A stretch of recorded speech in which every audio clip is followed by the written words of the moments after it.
Welcome to the Man Cave Podcast with Dan Casper.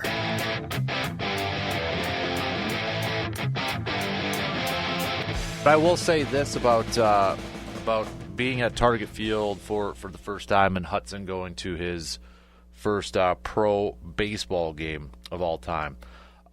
Fantastic field. Really cool field over there. But I got to say, this was a cool story.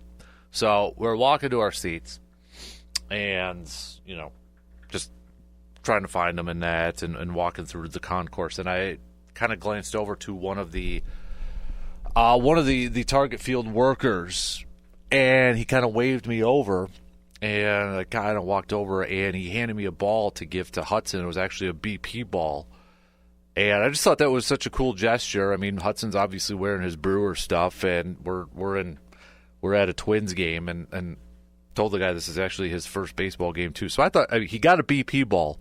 I don't know who it was that hit it, but I mean, Hudson got a ball before even getting to his seat and such. So I thought that was, I got to give a shout out to whoever that was from the working at Target Field. So I thought that was really cool. And so still, drivers of Minnesota, not that great. Just saying, not that great. And but overall, everything else, fantastic. It was definitely awesome. We got through the heat and such. So very, very, very cool. So even saw a dude wearing an Eau Claire Express hat at the game. So, all right, let's talk about that weekend series against the Brewers. Let's get things rolling, shall we? All right, let's get things rolling here. Brewers getting the brooms out for a little summer cleaning. Sweeping the Twins. Let's go back to Friday night's game. Should we start off there? Let's go back to Friday night's game where we saw Jacob Misiorowski continue to impress. I mean, it was a nice offensive game on that night, too. It kind of gets overshadowed the night that Christian Yelich had. Also Friday night, 8 RBIs for that guy. We're going to talk about Christian Yelich coming up here in just a little bit because, I mean, this is also a guy that has just been flipping fantastic as of late. But Misiorowski in his second career start, another impressive outing from him in a 17-6 victory for the Brewers. Misiorowski 2-0 in 2 games, a 1.64 ERA. Misiorowski 11 no-hit innings to start his career, a first for a starter in the modern era. First for a starter in the modern era. Probably wishes he had that one pitch back. Did give up the 2-run shot, the 2-run home run, but struck out 6. Only issued 1 walk, which was an improvement from his first outing, his first career outing. But he was able to get through 6 innings, and Misiorowski 86 pitches in 6 innings. But another nugget surrounding Misiorowski, we mentioned the 11 no-hit innings to begin his career. But Misiorowski, the one hit he's given up was that home run, which is kind of like, oh, really? But he is the only MLB pitcher since 1900 to have more wins than hits allowed over his first 2 career starts. I mean, this kid, an incredibly small sample size in just 2 innings, but so far is living up to the dang hype. Is living up to all the attention, all of, the fanfare and such. I mean, the kid is legit, and I know we're all goo-goo gaga-ing, and I am too, about Wednesday's start with him and Paul Skeens set to get the start on that Wednesday game. So that might be a low-scoring one. Who knows? But it's gonna definitely that radar gun's definitely going to be hitting some triple digits quite a bit, I think, in that game. But the offense on Friday night, too. I mean, it took to the 4th for them to get their first run, for the first run in between any of these teams. And then it was just kind of like piling it on for the Brewers after that. 2 in the 6th, 5 in the 7th, 4 in the 8th, 9 in the 5th. And Yelly, 4 hits and 6 at-bats, 8 RBIs for Christian Yelich. I mean, what a night for him. Frelick, 3 hits. This is what you want to see from the top of your order. Frelick, 3 hits. Cheerio, couple hits. Yelich, 4 hits with those 8 RBIs. That's exactly what you want to see from the top 3. And we got to tip our cap and give a nice shout-out to Joey Ortiz because he also had 3 hits at the bottom of the order and 3 RBIs as well. But 19 total hits for the Brewers, 17 runs. And no home runs in that game. 17 runs, no home runs. Then we go to Saturday, a 9-0 win for the Brewers. And again, no home runs for the Brewers. 11 hits, 9 runs, no home runs. And they gave Quintana an early lead. Frelick starting it off. Lead off right away, and the Brewers putting up a 2 spot in the first, followed it up by putting up a 2 spot in the second. Then, took a while, was pretty quiet after that, but able to add 3 more in the 8th for some nice insurance runs and a couple more in the 9th. But Quintana going 6 innings, he only gave up 3 hits, did issue 4 walks though, so he gave up more walks than hits in this game and only 1 K. But solid, picking up his 5th win of the season to improve to 5-2 and lowering his ERA to a 2.98. And again, in that game, Christian Yelich with a couple of hits. Sal Frelick with a couple of hits as well. Bryce Terang adding a couple. Joey Ortiz with a couple hits in that game too. So, I mean, not a bad series for Joey Ortiz. And then we go to Sunday. And then, well, this time we did have a couple home runs thanks to Rhys Hoskins and Bryce Terang. Each getting a homer, and Terang's was just a monster shot in yesterday's game. But the hits continuing. 17 total hits for the Brewers, 9 runs on 17 hits. The Twins did out-hit them, 18 hits. And they made a little bit of a run there towards the end of the game, inching closer and closer. But Trevor McGill locking it down for his 17th save on the season. But as we mentioned, I want to talk about a couple of individual offensive players from this series and kind of how they've been hitting as of late. Let's look at, first off, I mean, Sal Frelick, it's the summer of Sal. It's the summer of Sal. We all know he's the greatest baseball player to ever live, at least in my opinion right now. And if you don't know, I'm just being sarcastic. I love watching Sal Frelick play. But you look at what the guy has been doing lately here. His last 32 at-bats, 313, slugging a 406.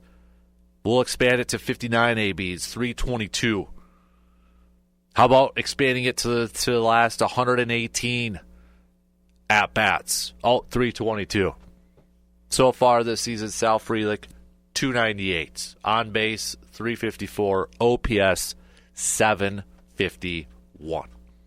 Dude is getting it done at the plate and defensively on the field.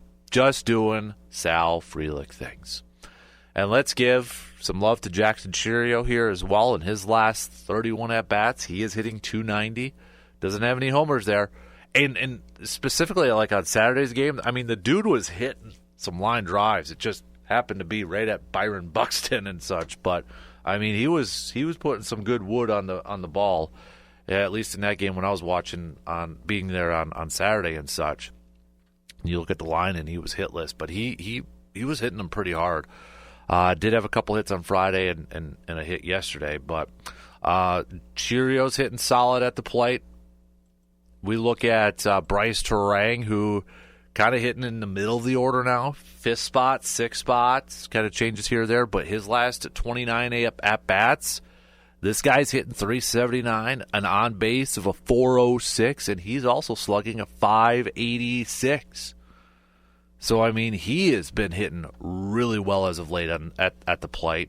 And so far this season is a 274 hitter with a 719 OPS and a 352 on-base percentage, all higher than his career averages.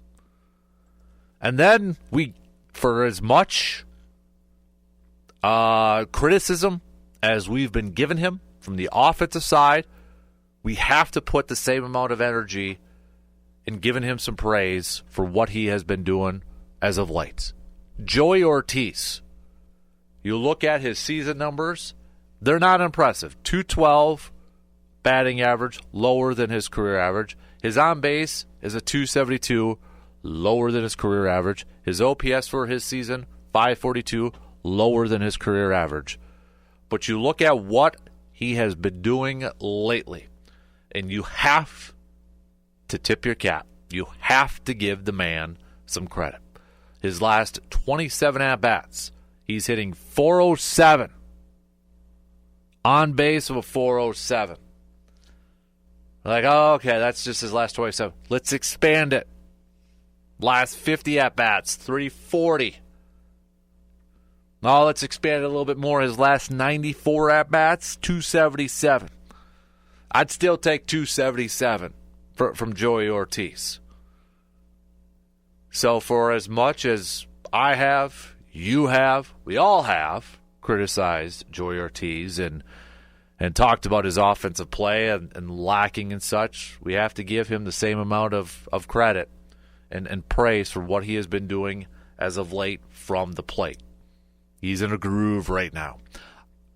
I don't feel like this is going to be something he's obviously going to maintain throughout the rest of the season. That would be awesome. But as we know, sports, specifically in baseball, you go on a heater. You go on some streaks. And right now, Joey Ortiz is on a streak offensively. And I don't think it's any coincidence, too, that this Brewers team overall is just, they're on one right now offensively. And they're taking advantage of it, and they're winning ball games with it, too. It's exactly what you wanted to see from a team that is hitting the ball incredibly well. So, shout out Joey Ortiz. But Christian Yelich right now, too, this guy, I mean, questions heading into the season, how much time would he be playing defensively in left field, in the field overall? How do you do it with Jackson Cheerio and at that time Garrett Mitchell and Sal Frelick? How many innings are you going to have split between those guys? And right now I think it's pretty darn evident, especially considering how many outings Collins has had in left field and Bauer's even getting some time over there. Christian Yelich, I think, now has fully embraced the DH role because he's hitting very, very well as of late, too. You look at what he has done lately. His last 32 at-bats, Christian Yelich, 438. An on base of a 455, and he's slugging 688. Last 59 at-bats, 356. Last 119 at-bats, 7 home runs, 336 batting average, a 392 on-base percentage, slugging 563. So, yeah, that guy is hitting incredibly well from the plate, too. Got to give him some credit. No question. And we can't forget about this guy because he's probably going to get more playing time now in the field too, considering this was from Sophia Minute over the weekend that Garrett Mitchell had a setback in his rehab assignment after injuring his left shoulder diving back into first base. I mean, this is a guy now too, and he just can't stay healthy. I mean, there's so much potential and talent surrounding Garrett Mitchell. He just can't stay healthy. And now, sure feels like Isaac Collins is going to get more play time for all the talk about, like, okay, when Blake Perkins and Garrett Mitchell comes back, is Isaac Collins going to be able to stay on the field? Isaac Collins is going to be with the team for a while here, and he continues to hit very well from the plate as well. His last 26 at-bats, he's added a couple home runs. He's hitting 308, slugging 615. His last 42 ABs, he's hitting 310, slugging 619. His last 80 at-bats, 275, on base for 385, slugging 450. So he's hitting well. And the Maple Grove native back in Minnesota over the weekend, collecting hits in each of those games. And he only struck out once, and it was yesterday. I mean, you're getting quality at-bats from Isaac Collins. And he's going to continue to get more ABs now because of the setback from Garrett Mitchell and Blake Perkins. It is going to be I think a while until we see Blake Perkins, because remember, he didn't get any ABs really in spring training. So I feel like they're going to be like, all right, you're going to get a ton of ABs in AAA and your minor or your rehab starts and such until he's back up with the ball club. I don't think they're going to rush that back. He's got to get some at-bats going here. But, I mean, you look at it, when you hear diving back into first base and shoulder injury, I think Jimmy Nelson. Not saying it's going to be the same as Jimmy Nelson, but, I mean, that kind of affected his career. I mean, he was out for a while after that, but now you wonder, okay, trade deadline coming up next month. We've been talking about left side of the infield. Do they maybe look at another outfielder now at this point? Do they potentially look at someone like that? Another bat that maybe plays the outfield? I don't know, but something maybe to consider now. We'll find out more about Garrett Mitchell, but that's a guy came in this year with a lot of okay, this is a guy. When you look at who could replace Willy Adames in terms of maybe some power and just having a bat in there, Garrett Mitchell was a very popular pick. He was my pick.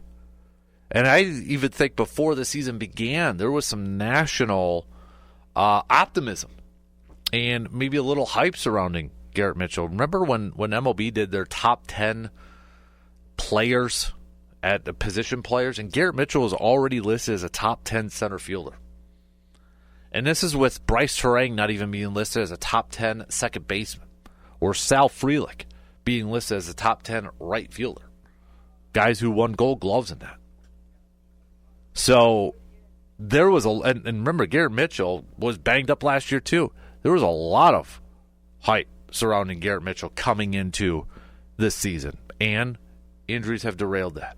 And now you have to wonder, maybe this is a poll question, but should the Brewers consider looking at acquiring a center fielder or another outfielder before the deadline?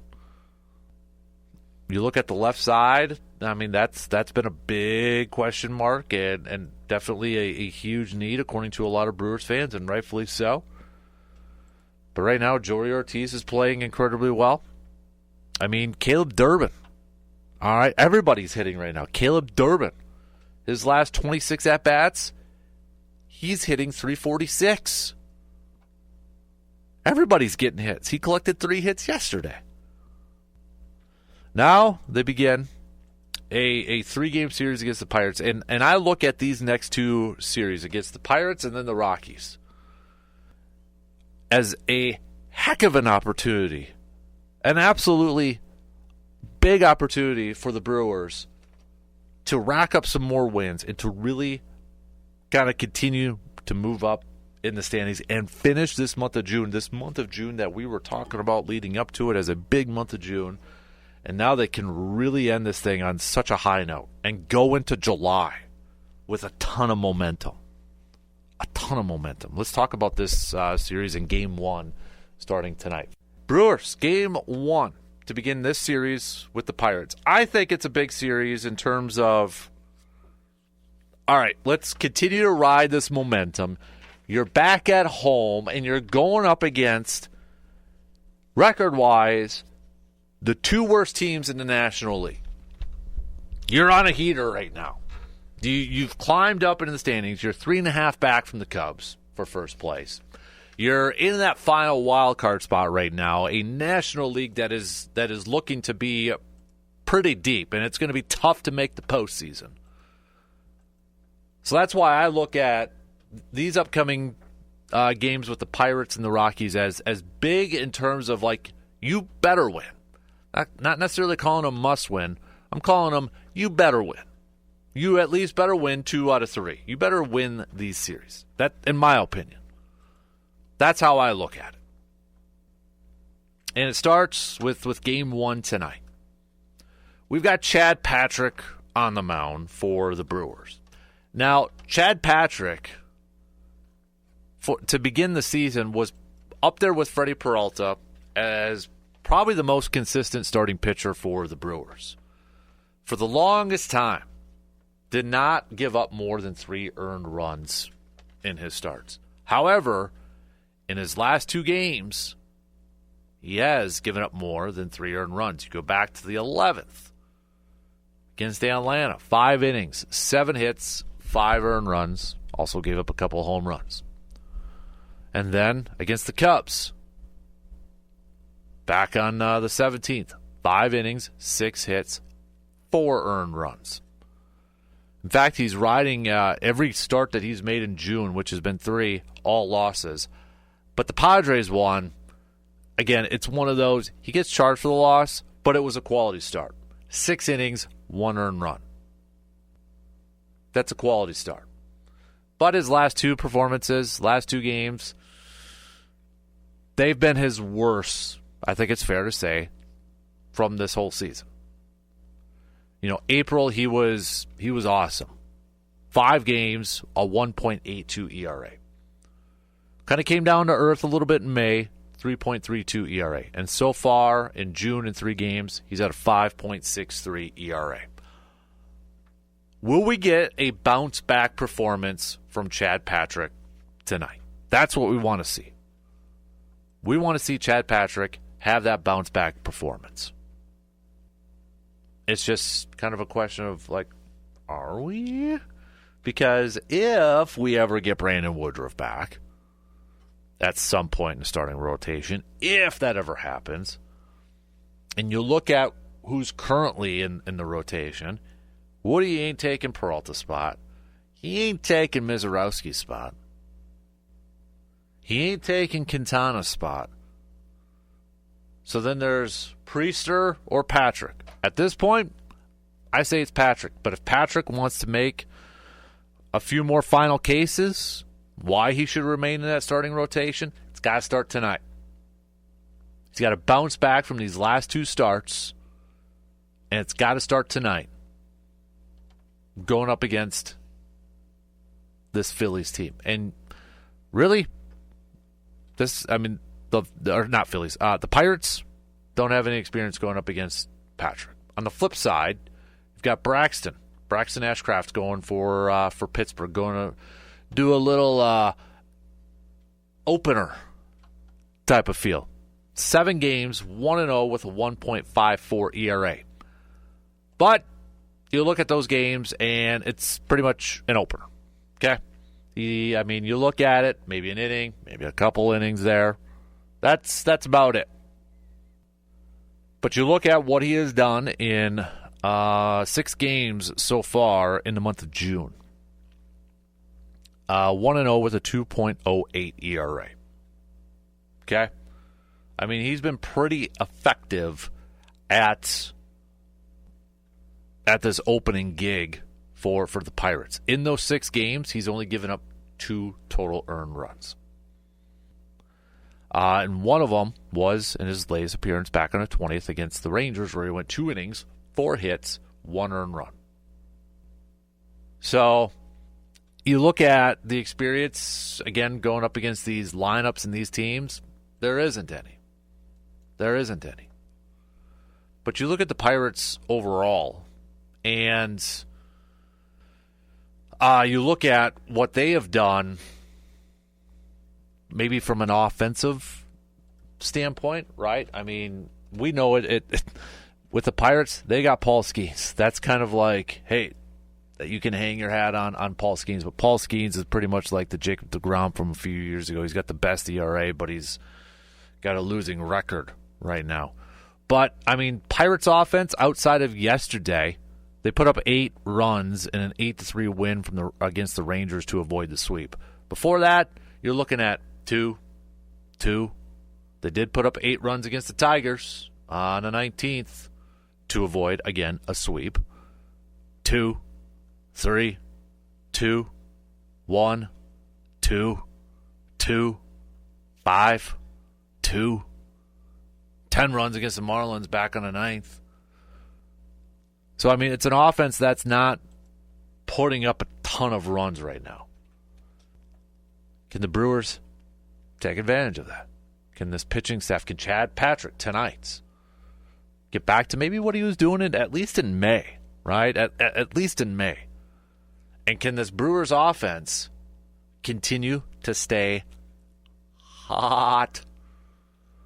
Because if they can, I mean, this should be a very, very winnable series. I mean, you're talking about a Pirates team that's dead last in Major League Baseball in home runs. Okay? Dead last. Dead last in RBIs. 247. Dead last. They are also dead last in runs scored. Obviously, if they're dead last in RBIs. Okay? They're not dead last in hits, but they're 25th out of 30. It is not a good offense when it comes to the Pirates. They're 29th in OPS, 29th out of 30. The only team that's worse than them is the White Sox. Okay? If you just want to do straight up batting average with this thing, 28th out of 30, a 227 batting average. You want to do on-base percentage? I mean, we can look at all of these offensive numbers, and Pirates are just not good offensively. They're 24th in on-base percentage. Okay? And then you got a Brewers team that has been hot from the plate. This should be a win. Okay? Give Chad Patrick an early run support. Give him some early run support. It seems like this is a guy that really kind of thrives on some early run support from his outings so far this season. Give him that early run support. Put the pressure, because I feel like the Pirates are a team that if they get in that hole, they're down a few runs right away. They can't climb out of that hole. Be aggressive. Manufacture those runs. Continue to do what you've been doing from the offensive side, especially from this past weekend. You put the Pirates in a hole early and just shut them out right away. Dig that hole so it's too far for them to try to dig out of. That's what I want to see from this Brewers offense. Because I think it's going to be important for the Brewers to win these first two games of this series. That's my feeling because, on Tuesday, you got Peralta on the mound going up against Heaney. Okay, it's a left-handed pitcher. But you look at some of the numbers from the Brewers, not to get too far ahead, they've had some success against him. But I think it's really important for the Brewers to make sure that they get these first two wins of this series because all the attention, all the hype, all the fanfare is going to be on that Wednesday matchup with Mizorowski and Skeens. And Brewers have had a few games against Skeens. But you look at this year, 4-6, but a 1.85 ERA. The dude, 106 Ks. That's going to be a tough game. I know Mizorowski's out there, but it's just his third start. We have a better idea of the type of pitcher that Paul Skeens is compared to Mizorowski, just a bigger sample size. But I think at least get yourself in a position to hopefully maybe get a series sweep. Get these first two wins. I think it sets up well for the Brewers to get these first two wins of this series.